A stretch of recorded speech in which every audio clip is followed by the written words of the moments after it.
Hi there and welcome back. Today I'm going to share some colour mixing that I use when I'm travelling, and what I use when I'm travelling are these little Winsor Newton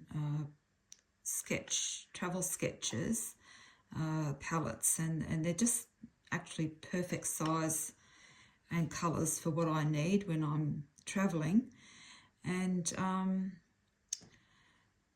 with the travel sets, they have usually 2 yellows, 2 reds, 2 blues, 2 greens, and a couple of browns. Added to that, I sometimes add a couple of colours that I prefer. I take out the white because I don't like Chinese white, so I just take that out and replace it with another colour that I like to use.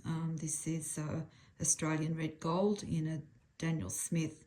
So I tend to switch between Winsor Newton and Daniel Smith colours, and I like both. So this is the set as it comes, but minus the white. I just ditch that white, it goes straight in the bin. I don't like it.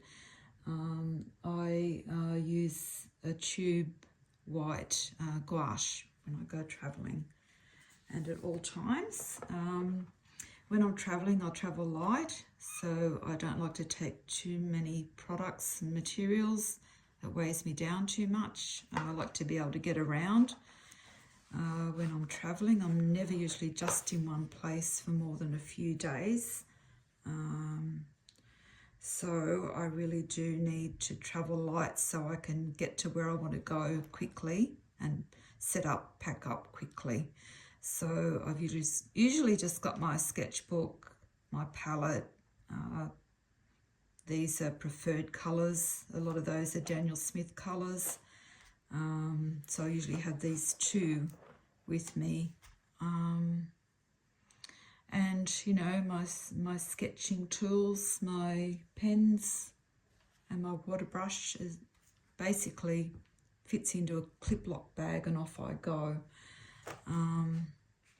It's the reason why I love sketchbook travel, because there's minimal materials to have to take. Okay, so I usually take a couple of spares of pens and a couple of spares of brushes, just in case I lose some along the way. That's pretty annoying if you do. But today I want to focus on colour mixing. And so we've got some lovely colours in these palettes. And the first thing I like to get people to do is to paint little swatches of each colour that's in your palette, because they look quite different out on a piece of white paper compared to how they look in your palette. So you really want to know what they're going to do. So this is what I would do. I go through the whole palette. That's that one.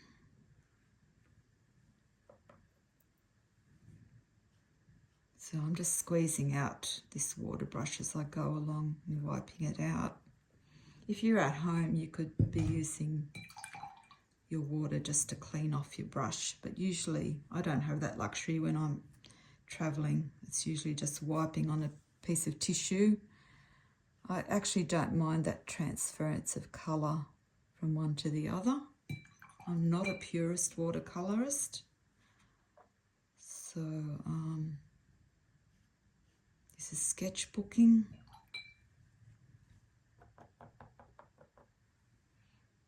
And I actually enjoy seeing watercolour blend together and seeing what happens from that. So we're just going through this palette of colours. This colour here you can see is nearly finished because that's my yellow ochre. I use that a lot when I'm travelling in Europe. have to replenish that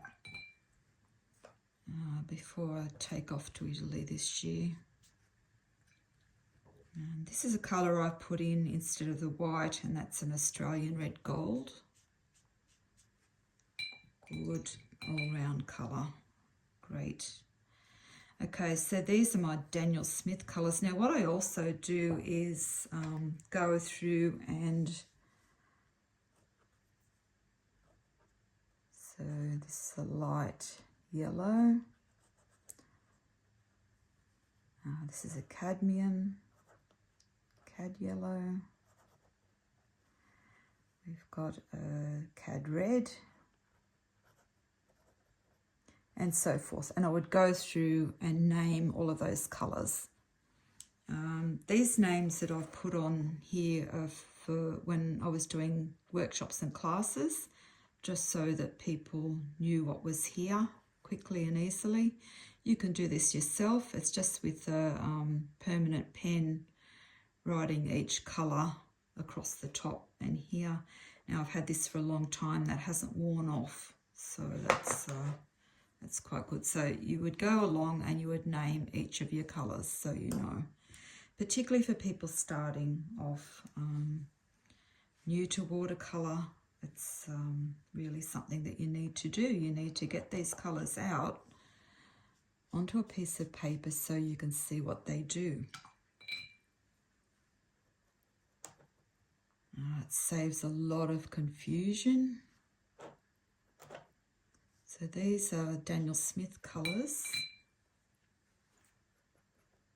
and they're slightly different to the Winsor Newton. It's good to see that difference out on paper. Some lovely mossy greens. Mossy greens I love in Daniel Smith paints.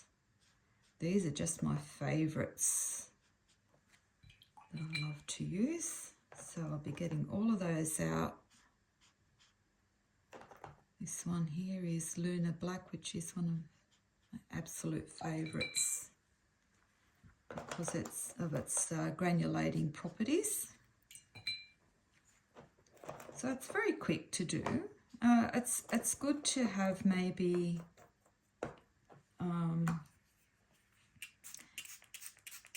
in the first page of your sketchbook,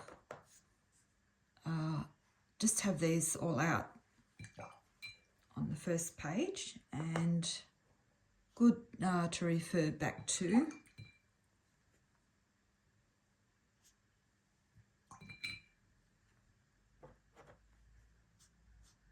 So you can see these are all of the colours that I prefer to use. Of course, when I travel in Greece, I definitely need that opera rose for the bougainvillea, and I could possibly need that colour when I'm in Italy. It mixes quite well as well. So in the next video, I'll actually start mixing, and that can be quite interesting. See you soon.